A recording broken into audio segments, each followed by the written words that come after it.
Hey, how's it going, guys? Back for progress video number 6. Here I am just doing a little training at Fire Giants. I decided that I needed to get some more range levels after I died in the last PKing video. So I decided to come here instead of Terror Birds because I actually got some more accuracy with the 80 range, and I knew that coming to Fire Giants would be decent XP and would also bring in some money, and I needed the money for the HP insurance, obviously. So here I'm just getting a couple range levels, couple of prayer levels. This is a really nice place to train because not only do you get the range XP, but since Fire Giants drop big bones every kill, you can train prayer as well, which is nice. And from here alone, I was able to go from level 20 prayer to level 45, and I stopped there just because I wanted to get more range per XP per hour. As you guys know, if you pick up bones and waste time doing that, then it definitely takes away from your range XP per hour. And there I just got 60 def training long range, which was a bit of a pain because you shoot twice as slow with long range.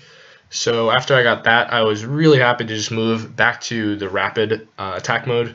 And it was nice as well because you see those two skimmies in my inventory.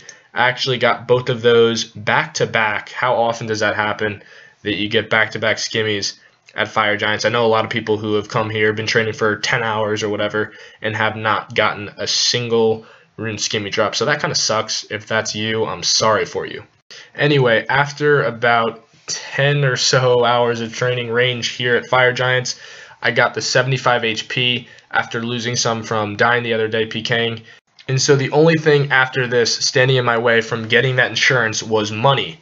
So what better way to get some quick money than go to Hams, pickpocket them for clue scrolls, and hopefully get that lucky Sarah, or not Sarah, I wish Sarah, Zambi page.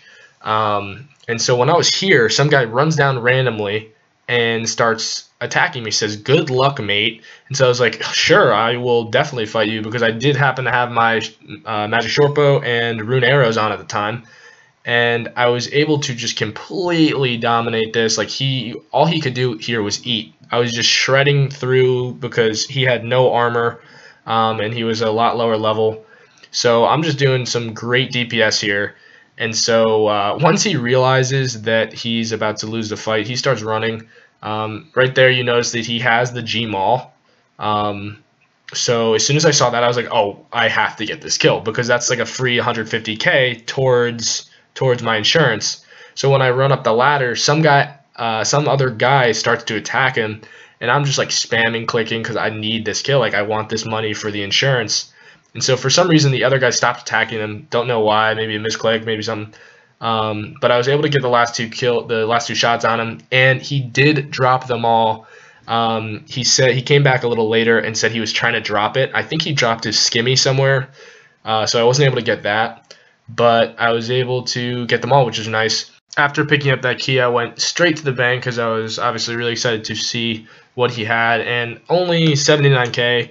A lot of that was junk, though. He had like 12k cash and some raw lobbies. But anyway, the mall and whatever he had in his bank was just free money that would go towards my insurance.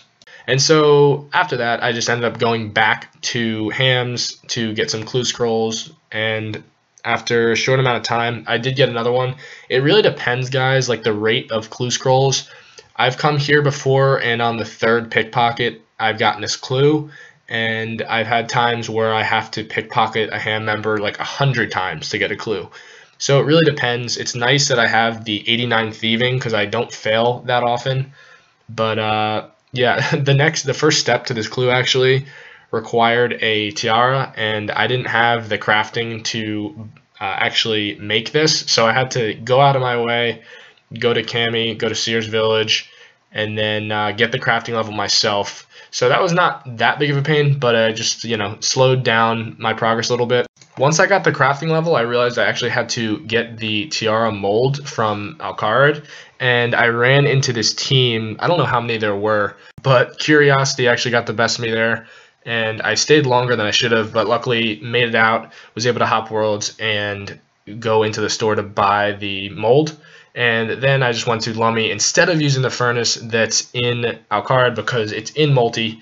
and just made that tiara finally for the clue. So sometimes you have to do stuff like that. It's kind of worth it. I mean, you never know what you're going to get in a clue, and that's really the most fun thing about them, is you can get a clue, and maybe the clue that you dropped because you couldn't do it would end up being the Zammy page. That's what everyone thinks. That's what everyone jokes about. I mean, in reality, you don't really know. I wish I knew how clues worked.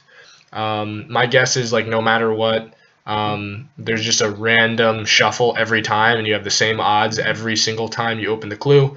But it could be different. It could be, if you haven't gotten a good clue in a while, maybe they throw you something. I really don't know.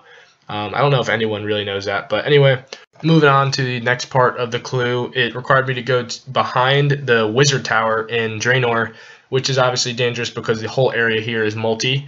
But I got here just fine, and I'm about to get the Zammy page from this casket. Just kidding, guys. It was actually the worst clue reward I've ever gotten. Just a coif and a bow. So that's probably about like 2 mil or so. So right there and then I was able to get my insurance. No, that did not happen at all. I still had to do a lot more clues. And so in total, I've done about 20 or so clues, and here are just the rewards from all of them. My first ever one, I got like a trimmed magic amulet. But the thing about all of these cosmetic gold trimmed items is that in Deadman mode, they're not really worth anything, because no one really cares about looking good in this game, because you can die at any time and just lose it. So people don't really care about that, like I said. Through 22 or 23 clues, I got 5 different pages, none of which were Zammy pages.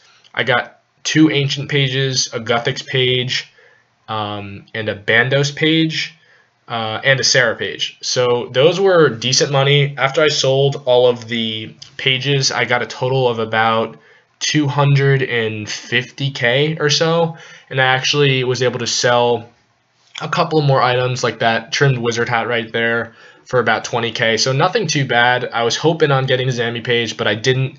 And after I got that money, I sold the rest of the skims in my bank, and I had about 7 or so after buying those and keeping them in the deposit box while I was training. And after about an hour of trying to sell all my stuff, I was able to make the 1 mil finally. Getting that cash was honestly just the biggest relief, because I was really playing with one of my best skills not protected, so I would have lost a lot of XP if I died again. With the insurance, it's kind of like protecting 3 combat skills, because now I have HP, range, and mage all secured. With that being said, I will definitely be doing some solo PKing this weekend. Remember to give this video a thumbs up if you've enjoyed. Also subscribe for future content.